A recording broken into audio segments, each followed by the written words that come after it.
So welcome to this edition of Up Close and Personal. So I'm in a street of Kolkata in front of a very upmarket designer boutique called Sanskriti.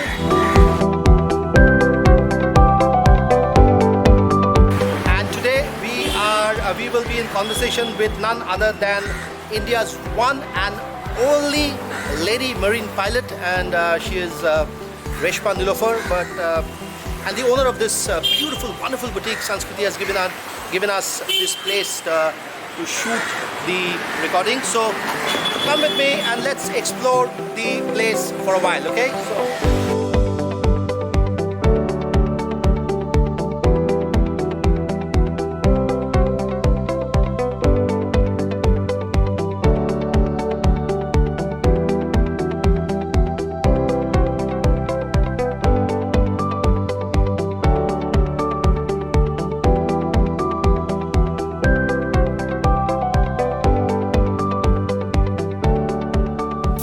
So welcome to Up Close and Personal. I'm with Reshma Nilofer. Reshma, welcome to our Up Close and Personal talk for Sea-Link magazine, and thank you for spending time with us.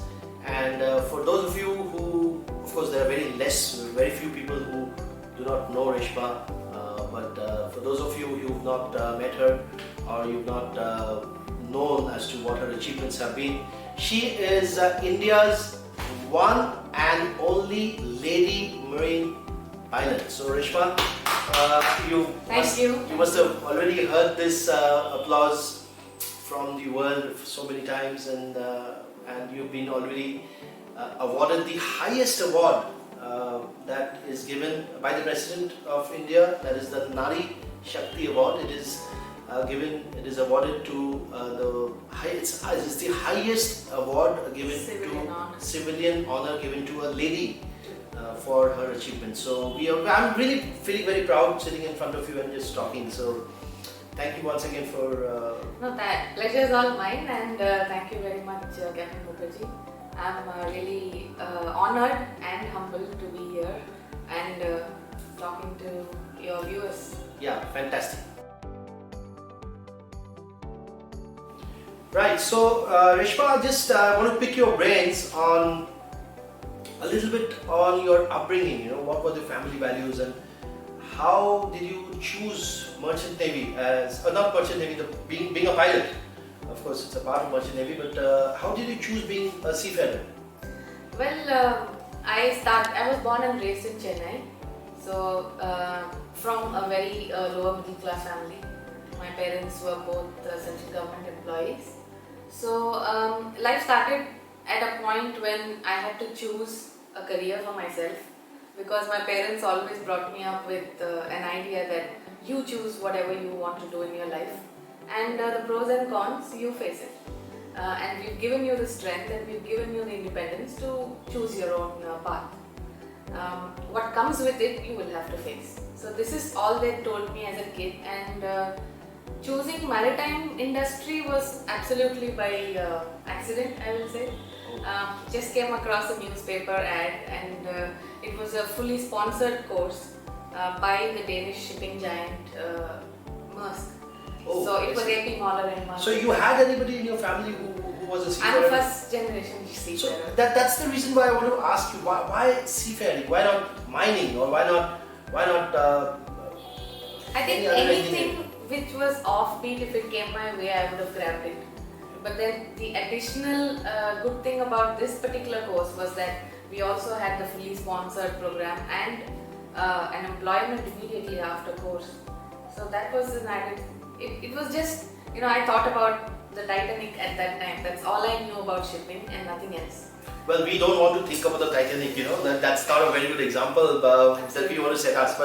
But you said something just now. You said you wanted to choose anything offbeat. So is this a trend with you? Do you search for offbeat things, or when you were growing up, are you? I search for challenges, and seeking challenges has been a habit more than anything else. It's a habit. It keeps me alive, up and running. Fantastic. And so tell us about your journey. I mean, you thought of joining the seafaring. So how did you end up becoming a pilot? So I say this often that when you go to a place, you always look for a leader. You look up to somebody, and then when I went on boat ships, the master was the person whom I was looking up to. Now, over time, after say about a couple of years of sailing around the world, I see that the master seeks an advice from at every port from a pilot who's an external bridge team member, but then they take that place of position and they advise the whole team. So I saw that as the pinnacle of the maritime jobs, the seafaring jobs. So it happened to be a dream, and again by accident when I was back home and I was looking for something which was a mix of shore and the ship, because I had to be there for my parents also. This just happened to crop up again in the newspaper. Kolkata Port Trust was hiring in 2011, and I just applied. I went for it. I said this is maybe a shortcut to becoming a pilot, because they were hiring junior officers, unlike everywhere else where you would have to be a captain yourself with a master mariner's license and then you would become a pilot. So here in Kolkata it was a river pilotage, which was interesting. Again, shortcut because you're a junior officer getting to that level. So it would be a great learning experience. So I said, why not? Wow. So Reshma, you must be already used to the whole world watching you speak, and you're invited to international forums to speak. And suddenly I remember a few years back, suddenly when I saw Reshma Nilofer, India's first ever marine pilot, I was like, wow, I mean, this is what achievement is. So, it must have been euphoric for you. How did it actually feel to become the India's one and only woman pilot? See, when I applied and joined here, I did not know that there weren't other women in this profession. And as I matured into the role and I was training, that is when I came to know that, oh, there is nobody before me. But then I had trained for over 6.5 years to become the pilot. So at the end of it, it was like a relief. The first feeling which I got was, finally I'm a pilot. Finally I've got to the place. It's a grueling schedule. Yeah, it is a grueling schedule. So after a lot of difficulties, overcoming them, and that's when you learn the art, and then you have to master it over years, and then only you are given the actual work. So when it actually happened, it was overwhelming, yes, but also very relieving. Yes, in fact, we've seen many lady seafarers so far. India has really woken up to it, and the number of women seafarers have increased over the years. But to become a pilot is something which was always considered to be a man's job, I think. And do you think you've set a precedent now? More and more women will take up this job as a pilot? I really hope so, because I don't want to be the only one, and it really does not feel so great to be the first and the only lady maritime pilot, because I go around telling people that well, if I can do it, anybody can. So yeah. And I remember a few days back I was taking an Uber, and in the middle of my ride I just noticed that the driver was a woman, and I took a closer look at her, in the sense that, wow, I mean, so do you often get that kind of response? I mean, all the time, almost every other day. Yeah. In fact, maybe every day also. When I enter the bridge, it's always a wow reaction or a surprised, oh, you're the pilot. So, and many of them actually crane their necks looking behind me to see if there's somebody else accompanying her, a male pilot. So it's not easy for people, not just Indians, it's everybody, multilingual crew, multinational crew. Nobody has, women pilots are not a very easy scene. I mean, it doesn't happen every day. It's a very, very rare scene even today. So there is disbelief, there is surprise. But then as we do the master pilot exchange and things like that, I do let them, get cozy up to me and then give me the details which I want, and then as we work, we have a great relationship building up. So it hasn't been difficult being the only one on board. Reshma, I'm more interested to find out more about Reshma as an individual rather than of the profession, because you already have so much of so many interviews going on already about your profession and how does it feel. I am very, very keen to understand the metal, the leadership values, especially the team building values and the grit and the determination that you must have faced all throughout the hurdles, the challenges. What do you think motivated you to stay till the end? I mean, I've known so many people who've given up in the middle. What is it that keeps you going, or it kept you going till you reached the final stardom? See, I think perseverance and resilience is an attribute which people have. Adversity pushes you to that. So when I was told that I could not do it, or I often heard that women can't be pilots. How will you climb when you're 40 years old? How will you climb when you have a kid? How you're a woman? How will you climb a ship? And how will you pilot? You have to be mentally there all the time. So it's like I heard it so much that I despised it so much, and I wanted to break that glass ceiling. If there is a hurdle, you want to overcome it. It's just a fighter spirit in me. I think it's not something special that only Reshma has. Everybody has it in them. Yeah, I mean, you could have as well taken up boxing as a career, maybe. See, backing down was not an option. Yeah. That is what that's the value which my parents, I think, instilled in me. Like I said, when they told me to choose a career, they said there's going to be pros and cons, and we made you strong enough to bear with both. So you treat the success and the cons together on the same par. Reshma, I have done this passage from Haldia, that standards, and it's as a master also. I've done this many times. And it requires intensive skill. So how did you manage? One of the toughest Yes. river pilotages in the world. Yes. So being a woman, being the first marine pilot is one thing, and being so exquisitely skillful is also another thing. So how do you reach this skill level? See, I will not respond to being a woman and doing this, because it's just I do it just the way a man would do it. Absolutely. So we're just equally skilled and qualified. We've been prepared to do this job. So we see it over many years to get to that expertise. So it automatically happens. There is a saying where my seniors have taught me, and I tell my juniors today, that by the time you become a pilot, you would know the river like the palm of your hand. Yes, absolutely. So that expertise you will have to grow up to, you have to mature into it, and it's an art. It's really more than a skill, it's an art to do this job. Absolutely. What do you want to do in future? I mean, of course you are in a very, very valued profession, very satisfying profession, but I just want to know what is your vision, because Reshma, I've known you personally, and I think your contribution is already so much, and I think we don't have too many individuals like you in the world, I would say, and your contribution and your dedication and your contribution to society will actually mark the future seafaring and the industry. So how do you want to utilize what you're doing for the betterment of the shipping industry?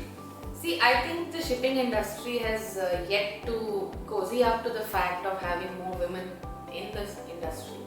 So it has been difficult for me, and I would make sure that the next woman who will follow this path will have an easier path to tread.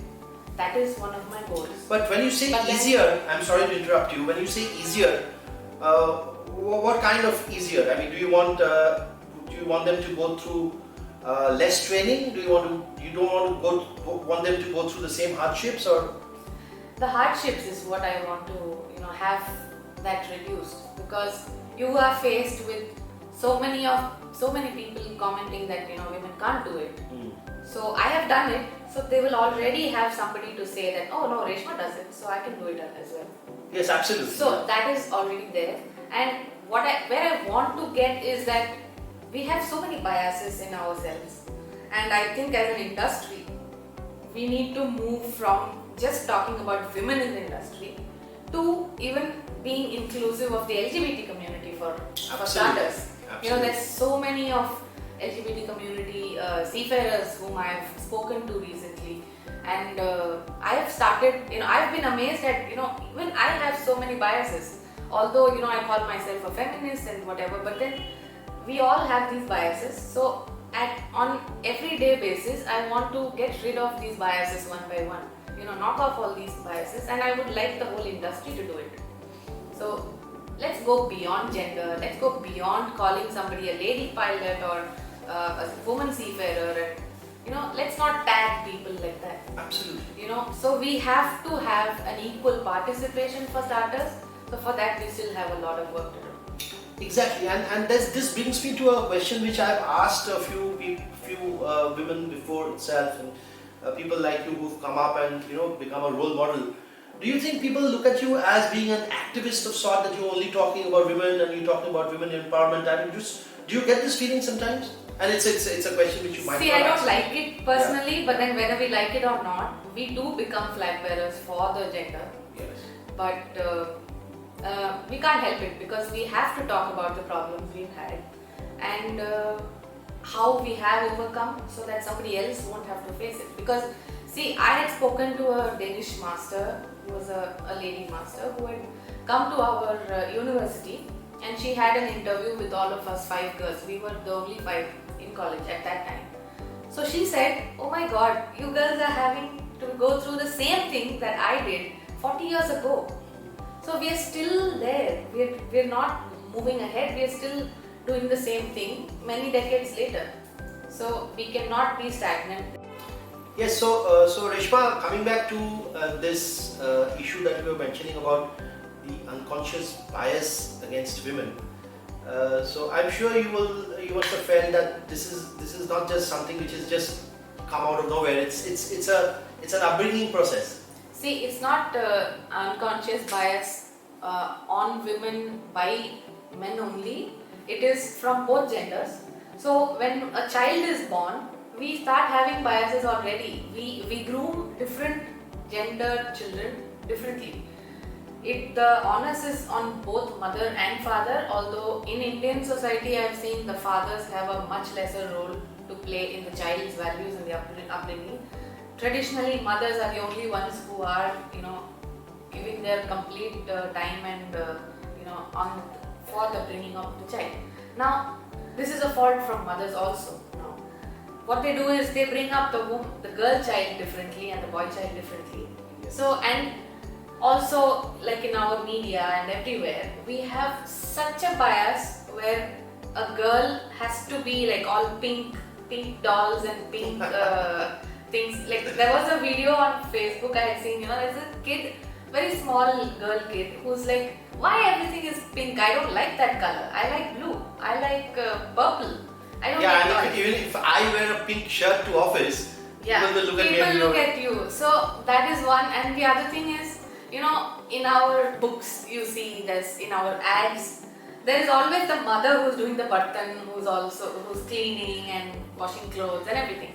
Now, similarly, books, our fairy tales, there's always a damsel in distress who needs a knight in shining armor to come and rescue her, and then her redemption happens by way of marriage.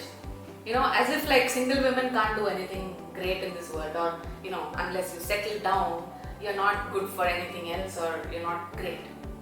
So for that reason, I think there was this great book I saw my niece reading. Thanks to my sister for introducing that to my niece. This was called Bedtime Stories for Rebel Girls. So I think it's one of the bestsellers today. Yeah. I wish all the girls, even girls in our primary schools, even all strata, girls will get to read those kind of books. Okay, so this is for the girls who are listening to Reshma.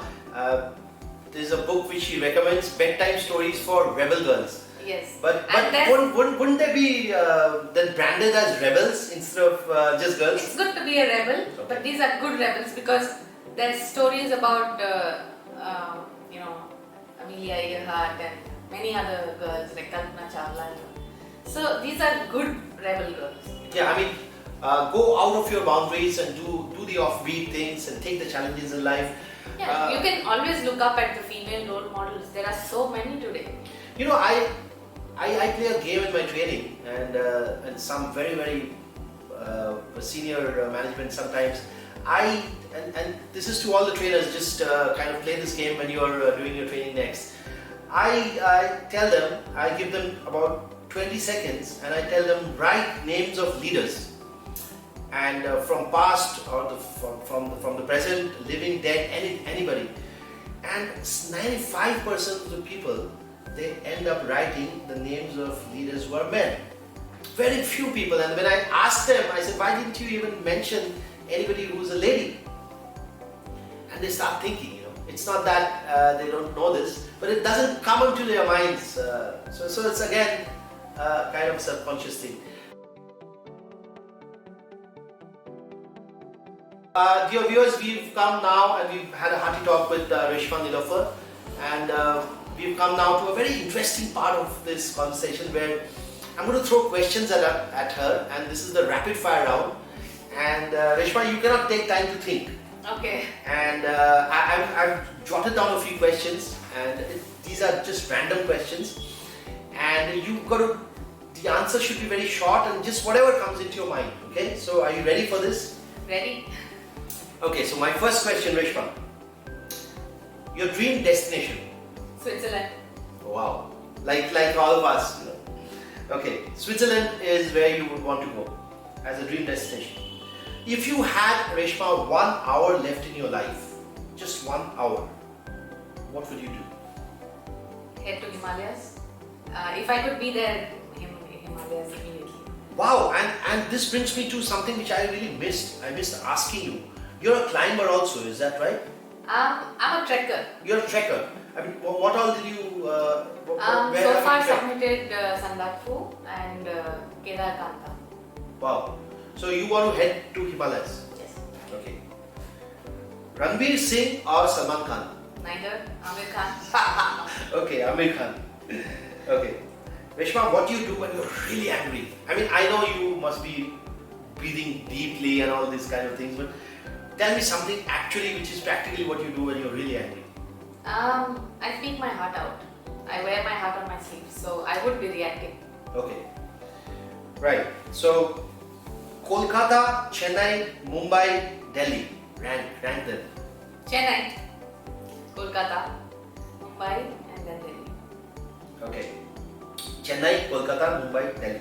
Chennai because you're from Chennai, Kolkata because maybe you're living in Second home, Kolkata, yeah. second home, and then Mumbai and Delhi. Okay.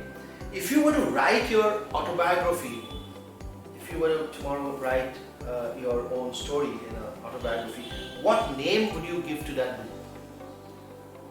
Crossing the bars on River Hooghly. Wow, crossing the bars on Hooghly. So that's really interesting. I mean, what happened when it was the first time that you took up this assignment as a pilot? What were you feeling? It was a goosebumps moment. The whole day I was in cloud 999. Yeah. But then what was best about the day was that, I mean, of course the movement went well, but then I was on a Coast Guard vessel with the entire complement, encouraging me, and they were also equally excited as me to have me doing my first assignment and doing their ship for them. Okay. Again, this is one question which is a cliche question. Maybe you've been thrown this question time and again, but this is one question which I have to ask you because the whole world will be watching this, and I want this particular chat to be a really inspiring chat for all students and women as well as men. What is your message to the upcoming lady seafarers? Message would be to never doubt your own abilities. Never doubt your own abilities. And you think each one of us have something in them to make it? We all have our strengths. It's just that our self-doubting stops us from performing to the best of our abilities. And I think if we don't question ourselves and just perform, we can, recognition and success, everything comes knocking on your door. So Reshma, I think it will be the last question. If not, and we'll end after this. How do you relax? Music, Yeah, what kind of listening to music? music. What kind of music? Across genres, Right. nothing particular. Okay. Hindi, English. Hindi, English, world music, Tamil, classical. Okay. Reshma, this is something which I want you to do now. I want you to close your eyes and tell me in a split second what you see. Close your eyes, what you see. You opened your eyes. This is difficult. Most difficult one, I think. Actually, I enjoyed the place where we are, so the ambience is great. So I like this place. Okay, so thank you Samskruti for giving us this place, and thank you Reshma. Can't thank you enough for spending time with us. And ladies and gentlemen, dear viewers, students, you've just listened to India's one and only lady woman marine pilot, and she's Reshma Nilofer. A very, very proud moment for all of us, and as Indians we truly feel proud. And you're just going to conquer all genres, you're going to conquer all the hurdles, Reshma. And I wish you all the luck and all the best wishes. I know the journey that you've already had is like climbing a mountain, but you've scaled heights which no other. There's many more mountains to climb. So many more let's mountains keep to climbing. climb, and you're a trekker. And so, thank you.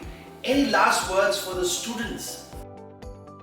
Looking for role models and read about them. There's a lot to learn from your role models. Yes, and very, very soon we will launch Reshma's book. Like, it's a vision, it's a dream.